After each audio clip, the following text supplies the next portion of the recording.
ഇത് അനസ് സൈനുദ്ദീൻ. ഇദ്ദേഹമാണ് ഈ ഫിലിമിൻ്റെ റൈറ്ററും അതുപോലെ തന്നെ മെയിൻ ഹീറോയും കഥയും തിരക്കഥയും മ്യൂസിക്കും എല്ലാം നിർവഹിച്ചിരിക്കുന്നത്. അതുപോലെ അദ്ദേഹമാണ് ഈ ഫിലിമിൻ്റെ പ്രൊഡ്യൂസറും. അദ്ദേഹത്തിൻ്റെ അടുത്ത് ചോദിക്കാം നമുക്ക് ഇതിൻ്റെ വിശേഷങ്ങൾ. അപ്പോൾ ഇതിൻ്റെ ഒരു എക്സ്പീരിയൻസ് എന്ന് പറയാം. ഇത്രയും കാര്യങ്ങൾ ഒന്നിച്ച് ചെയ്യുന്നത് അത് നല്ലൊരു കലാകാരനെ പറ്റും. അതിലേക്ക് ആ ഒരു മോഹത്തിലേക്ക് എത്തിച്ചേർന്നിരിക്കുകയാണ്. പടം റിലീസാവാൻ എന്താണ് ഒരു ഫീൽ? ആദ്യമായിട്ട് പറയേണ്ടത് എൻ്റെ നാട് ആയൂരിനടുത്ത് പള്ളിക്കൽ, ചടയമംഗലം പള്ളിക്കലാണ് എൻ്റെ നാട്. എൻ്റെ ഉമ്മയുടെ സഹോദരിയുടെ മകനാണ് ഡയറക്ടർ അംലാജലി. അംലാദും കലാരംഗത്ത് ഒരുപാട് വർഷങ്ങളായിട്ട് പ്രവർത്തിക്കുന്നു. ഞാനും ഒരുപാട് വർഷങ്ങളായിട്ട് കലാരംഗത്ത് പ്രവർത്തിക്കുന്നുണ്ട്. 10-15 വർഷമായിട്ട് ഞാനും നിൽക്കുന്നു. 2019 എൻ്റെ ആദ്യത്തെ സിനിമ നായകനായിട്ടുള്ള ഇറങ്ങുന്നത്. കലിപ്പ് എന്ന് പറയുന്ന സിനിമയാണ് 2019 നായകനായിട്ട് ഇറങ്ങുന്ന സിനിമ. അതിനകത്ത് ഗാനരചയിതാവും സംഗീത സംവിധാനമാണ്.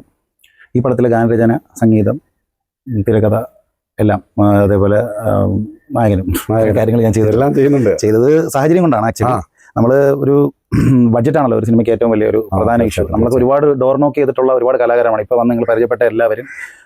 ഒരു സിനിമയിൽ വരാനായിട്ടും കഴിവുണ്ടായിട്ടും ഒരുപാട് നമ്മൾ അപ്പ് കൺട്രിയിൽ കിടക്കുന്നവർ, അത് ഈ വില്ലേജ് ഏരിയയിൽ കിടക്കുന്നവർക്ക് നമുക്ക് അവസരങ്ങൾ കുറയും.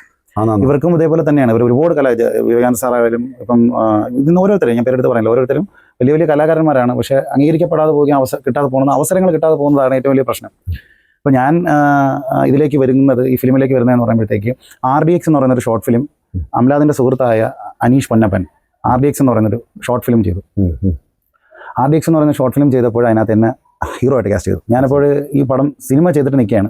അപ്പോൾ ഞാൻ ചാൻസ് ഒന്നും കിട്ടാതെ, സത്യം പറയാമല്ലോ ഉള്ള ഫാക്ട്, ഞാൻ ചാൻസ് ഒന്നും കിട്ടുന്നില്ല. പിന്നെ അതിനോട്ട് ട്രൈ ചെയ്യുന്നില്ല. ആ ഒരു ഫിലിമിൽ ഒരു പ്രൊഡക്ഷൻ പാർട്ട് ഞാൻ എടുത്തിട്ടുമില്ല.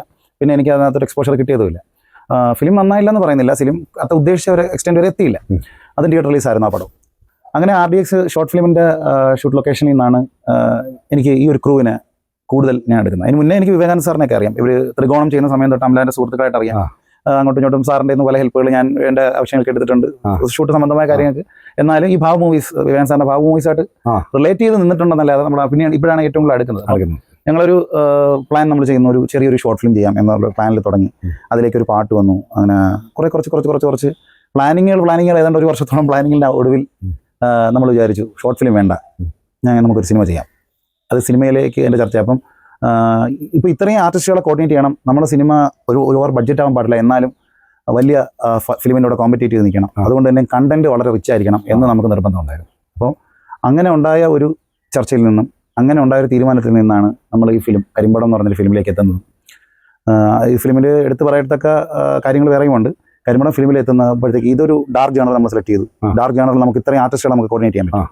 അപ്പം ഒരു ലൂപ്പ് കാര്യങ്ങൾ, ഡാർക്ക് ജേണർ, ഒരു പ്രണയം, വിരഹം, ബിട്രയൽ, ചതിയുടെ വേദന, അങ്ങനെയൊക്കെയുള്ള വരുന്ന ഒരു ഡാർക്ക് സെഗ്മെൻറ്റിൽ കൂടെ ഫിലിം പോയി ഫുള്ളി എൻ്റർടൈൻ ചെയ്ത് അവസാനം കരയിച്ചിട്ട് ഇറക്കും ആളുകളെ. ആ ഒരു റൂട്ടിലേക്ക് ഒരു തിരക്കഥ നമ്മൾ പ്ലാൻ ചെയ്തു, അത് എക്സിക്യൂട്ട് ചെയ്തു. അപ്പം ഇതിനകത്ത് ത്രികോണം എന്ന് പറയുന്ന ആദ്യം ചെയ്ത ഷോർട്ട് മൂവിയുടെ ടീംസുകളും ഇതിനകത്ത് പാർട്ടിസിപ്പേറ്റ് ചെയ്തിട്ടുണ്ട്. അംലാദിൻ്റെ ഈ RDXൻ്റെ ഈ ടീമിൽ എല്ലാവരും പാർട്ടിസിപ്പേറ്റ് ചെയ്തിട്ടുണ്ട്. അങ്ങനെ വരുമ്പോഴാണ് ഇവരെല്ലാവരും ഈ മേഖലയാണല്ലോ. അപ്പം ഈ മേഖലയുടെ സിനിമയായത് മാറി. ഇതിനകത്ത് ഏതാണ്ട് എനിക്കൊന്ന് 50% ഇപ്പോൾ കാസ്റ്റിംഗ് ഈ മേഖലയുള്ള ആളുകൾ തന്നെ. അടുത്തതായിട്ട് പറയേണ്ടത് ഇതിനകത്ത് വന്ന കഷ്ടപ്പാടുകളെ കുറിച്ച്. ഇതിനകത്ത് ബേസിക് ക്രൂവിൽ ഞാനിപ്പോൾ ക്രൂവിൻ്റെയും ഭാഗമാണ്, ഞാൻ കാസ്റ്റിൻ്റെയും ഭാഗമാണ്, ഞാൻ നായകനാണല്ലോ. അപ്പോൾ ബേസിക് ക്രൂവിൽ ഏറ്റവും കൂടുതൽ കഷ്ടപ്പെട്ടിട്ടുള്ള ഒരു പക്ഷേ ഡയറക്ടറെക്കാണെങ്കിൽ കഷ്ടപ്പെട്ടുള്ള അല്ലമീൻ ഷാജഹാൻ എന്ന് പറയുന്ന അല്ലമീൻ്റെ വീട്ടിന് അടുത്തുള്ളത് തന്നെയാണ്. അഞ്ചക്കാരനാണ് പുള്ളി. എൻ്റെ അടുത്ത് എൻ്റെ അനിയനെ പോലെയാണ്. പുള്ളി ഇന്ന് ഇല്ല, ഉണ്ടെങ്കിൽ എൻ്റെ റൈറ്റ് സൈഡിൽ പുള്ളി കണ്ടേനെ. പുള്ളി ഇപ്പം ദുബൈയിലാണ്, ഗൾഫിലാണ്. പോയി 1 വർഷം മുന്നേ പോയി. കാര്യം പടത്തിൻ്റെ ഒരു പ്രൊസീജിയർ മൊത്തം ഒരു 3.5 വർഷത്തോളം നീണ്ടു നിന്നു. തിരക്കഥ എടുത്ത് ഷൂട്ട് തന്നെ 1 വർഷത്തിൽ പുറത്തുള്ള ഇതായി. പിന്നെ പോസ്റ്റ് പ്രൊഡക്ഷൻ നമ്മൾ ചെയ്തു വന്നു. നമ്മൾ സത്യം പറഞ്ഞാൽ ഷൂട്ടിനെക്കാളും നമ്മൾ കൂടുതൽ ടൈം കണ്ടെത്തി ഇവിടെ വെട്ടാമെന്നുള്ളതാണ്. ക്രിഞ്ചുകൾ മാക്സിമം കട്ട് ചെയ്തിട്ടുണ്ട്. അത് മാക്സിമം ഒഴിവാക്കേണ്ട സെഗ്മെന്റിൽ ഒഴുകിയിട്ട് അടിപൊളി സിനിമയായിട്ടാണ് ഇപ്പോൾ തിയേറ്ററിൽ വരുന്നത്. പക്ക പ്രൊഫഷണൽ സ്കോർ എല്ലാം, പോസ്റ്റ് പ്രൊഡക്ഷൻ വർക്കുകൾ മൊത്തം ഒന്നിനും ഒരു കോംപ്രമൈസ് ചെയ്യാതെ ചെന്നൈ എന്നാണ് ചെയ്തേക്കുന്നത്. ക്വാളിറ്റി സൈഡും കണ്ടന്റ് സൈഡും ഒന്നിലും നമ്മളൊരു വിട്ടുവീഴ്ച വരുത്തില്ല. നമ്മൾ ഫിലിമിന് ന്യൂ ഫേസസ് ആണ് ഉള്ളത് എന്ന് പറയുന്ന ഫിലിമിന്റെ നെഗറ്റീവ് അല്ല. സ്ക്രിപ്റ്റ് ഡിമാൻഡ് ചെയ്യുന്നത് ന്യൂ ഫേസസ് തന്നെയാണ്. എസ്റ്റാബ്ലിഷ് ആർട്ടിസ്റ്റുകൾക്ക് ഒന്നും ചെയ്യാൻ പറ്റില്ല. കാര്യം അങ്ങനെയാണ് ഓരോ ക്യാരക്ടേഴ്സ് ഇതിനകത്ത് ഡിസൈൻ ചെയ്ത് വെച്ചേക്കുന്നത്. അതുകൊണ്ട് തന്നെ ഇതിനകത്ത് വന്നിരിക്കുന്ന ഓരോ വിവേകാൻ സാർ എന്ന് പറയുമ്പോൾ മെയിൻ വില്ലന്റെ തൊട്ട് താഴെ എന്ന് പറയുമ്പോൾ സത്യം പറഞ്ഞാൽ മെയിൻ വില്ലൻ തന്നെയാണ്. ഏറ്റവും ക്രൂവലായിട്ടുള്ള. അപ്പം സ്നീക് പീക്ക് പടത്തിന്റെ റിലീസ് ആയിട്ടുണ്ടായിരുന്നു ടീസർ.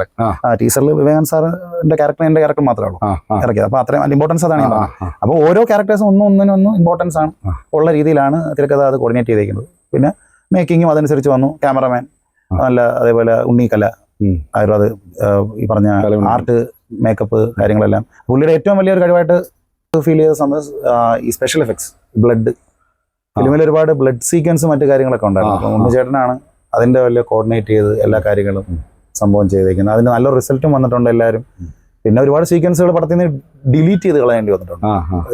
യു എ സർട്ടിഫിക്കറ്റിലേക്ക് വരാനായിട്ട് എ സർട്ടിഫിക്കറ്റ് ആവാതിരിക്കാനായിട്ട് കുറേ സീക്വൻസ് ഇതിൽ നിന്ന് ഡിലീറ്റ് ചെയ്ത് എസ്പെഷ്യലി പെർഫോമൻസ് ഓറിയന്റഡ് ആയിട്ട് എല്ലാവരും ചെയ്തു. നായിക പ്രത്യേകിച്ച്, നായിക അറിയാമല്ലോ, ഇപ്പം ഞാൻ അത്യാവശ്യം വൈറലായിട്ടുണ്ട്.